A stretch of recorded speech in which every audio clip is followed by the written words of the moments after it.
बिस्मिल्लाहिर्रहमानिर्रहीम, अस्सलाम वालेकुम। आज की जो वीडियो में आपसे बात करनी है, वो सब मेरे पास तुम हो और दानिश की मौत पे बात कर रहे हैं।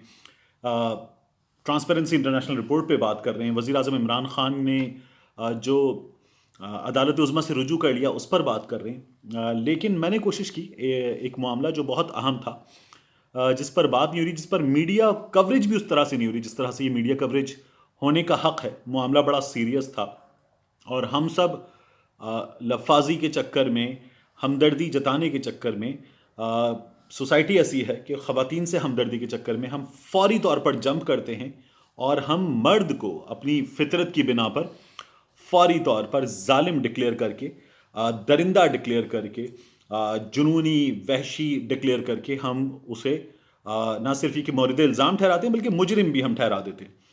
तो ये जो मामला है सेवन शरीफ जज, मुबैना जज ज़्यादती केस का, इस पर मैंने कोशिश की। मैंने कुछ रिपोर्टर्स से बात की, मैंने कुछ सरकारी लोगों से बात की, मैंने कुछ दोस्तों को बीच में इन्वॉल्व किया और ये कोई पिछले 2-3 रोज़ की एफर्ट्स थी। इनके नतीजे में मैंने जो जुडिशरी के लोग हैं और जो पुलिस के लोग हैं उनमें से दो ने नाम जाहिर ना करने की शर्त पे भी कुछ चीज़ें दी, तो उनसे बात की और कुछ चीज़ें मैंने निकाली। ये जो जज साहब हैं, इम्तियाज़ भुट्टो साहब, जिन पर इल्ज़ाम है कि उन्होंने इन खातून से अपने चैम्बर में ज़्यादती की, और ये इस वक्त इसको जिस तरह से पेंट किया जा रहा है वो ये है कि ये ज़्यादती हो गई, जज साहब ने ये ज़्यादती कर दी, जज दरिंदा है, वहशी है, कल्प्रिट है, जिनसी जुनूनी है और न जाने क्या कुछ है। तो उन्हें पूरे मीडिया में इस वक्त एक मुजरिम इस वक्त पेंट किया जा रहा है।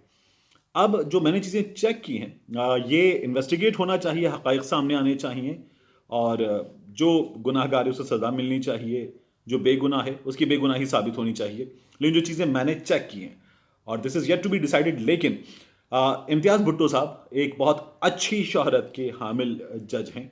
ये एक बहुत अच्छी शोहरत के आदमी हैं, बहुत पढ़े लिखे आदमी हैं, बहुत टैलेंटेड आदमी हैं, और वो तमाम लोग जिनसे डील कर चुके हैं वो इनके बारे में ये बता रहे हैं कि he is a thorough gentleman. पहली चीज़। दूसरी चीज़, इनके बतौर जज कंडक्ट और इनकी प्रैक्टिस के हवाले से पता ये चल रहा है कि इम्तियाज़ भुट्टो साहब का तरीक़ाकार ये था कि जब इनके पास ऐसा केस आता था जिसमें हस्बैंड वाइफ का मामला हो, जिसमें खातून का मामला हो, जिसमें शौहर के साथ जाने ना जाने का मामला हो, वालदैन इन्वॉल्व हो, ऐसे केसेस जब आते हैं तो इम्तियाज़ भुट्टो साहब का तरीक़ाकार ये होता था कि इसे ये बड़ा सीरियस लेकर, बड़ा कंसर्न शो करते हुए इस पर, ये हमेशा ख़वातीन को अपने चैम्बर में बुलाकर उनसे बात करते थे और उन्हें ये दिलासा दे के, हमारा जिस तरह का सोशल सेटअप है तो उसमें ये उन्हें दिलासा देते थे कि उन्हें घबराने की ज़रूरत नहीं है। और इम्तियाज़ भुट्टो साहब का ये तरीक़ा था कि वो फिर उसके बाद वहाँ उनसे सच्चाई जानने की कोशिश करते और एक बेहतर फ़ैसला करते। इस बात की जो गवाही है ये मुख्तलिफ हवालों से मिल रही है। इस केस में भी इम्तियाज़ भुट्टो साहब ने यही किया। उन पर यह इल्ज़ाम लगा, खातून ने इल्ज़ाम ये लगाया कि इम्तियाज़ भुट्टो साहब ने अपने चैम्बर के वॉशरूम में उन्हें रेप किया है। यहाँ जो चीज़ मैं आपको बता रहा हूँ ये एक ऐसा केस है जिसमें खातून एडल्ट हैं, जज हैं, एडल्ट हैं, और ये जो मीडियम है जिस पर हम आपसे बात करें, आपके हाथ में मोबाइल फ़ोन है, तो ये एक्सक्लूसिव मीडियम है, इसलिए मैं ये बातें आपको यहाँ बता रहा हूँ। तो खातून ने इल्ज़ाम लगाया, शहदाद कोट की ये खातून है। खातून के बारे में पता ये चल रहा है, ये चीज़ मीडिया में रिपोर्ट उस तरह से नहीं हो रही कि इन खातून की 10 रोज़ पहले शादी हुई थी। ये याद रखें, खातून की 10 रोज़ पहले शादी हुई थी और ये शादी के 10वें दिन अपने घर से भाग गई। किन हालात में भागी, मैं उस पर भी, इन खातून के कंडक्ट पे भी बात नहीं करने जा रहा।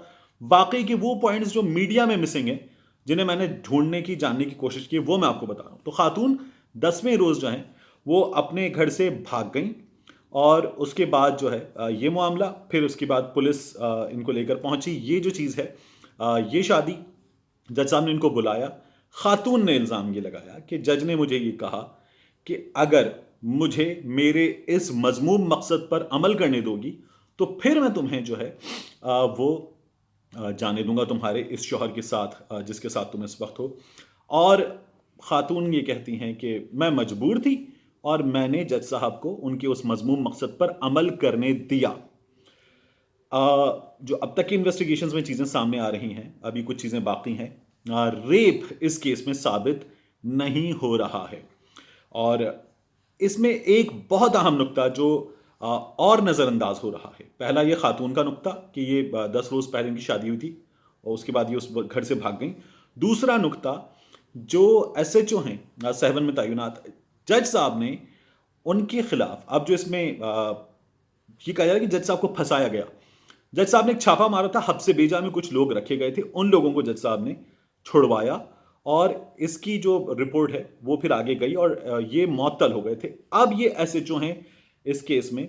तो ये कहा जा रहा है बाज रिपोर्टिंग करने वालों की जानिब से कि ये जो जज साहब हैं इनको गालिबन ट्रैप किया गया है, फंसाया गया है, और इस फंसाने में मुमकिना तौर पर पुलिस मुलव्वस है। और एक अभी ये प्री मेच्योर अंदाज में लिया जा रहा है, इसलिए मैं नाम नहीं ले रहा, लेकिन मुमकिना तौर पर इसमें एक सियासी शख्सियत के भी मुलव्वस होने का नाम लिया जा रहा है। तो वी ऑल मस्ट प्रे कि ये सच सामने आए और जिम्मेदारी का मुजाहरा करते हुए मीडिया को, मीडिया के हलकों को इसकी जो रिपोर्टिंग है वो पूरी करनी चाहिए। अगर इलेक्ट्रॉनिक मीडिया की कुछ मजबूरियां हैं भी तो कम से कम प्रिंट को, क्योंकि उसकी वो मजबूरियां नहीं होती टाइम की और चीज़ों की, उसके पास बहुत स्पेस होता है, अखबार का पेट भरने के लिए बहुत जगह होती है।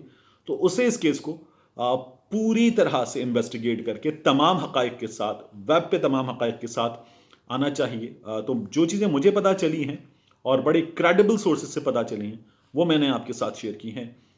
सच सामने आना चाहिए, इंसाफ होना चाहिए। पाकिस्तान जिंदाबाद।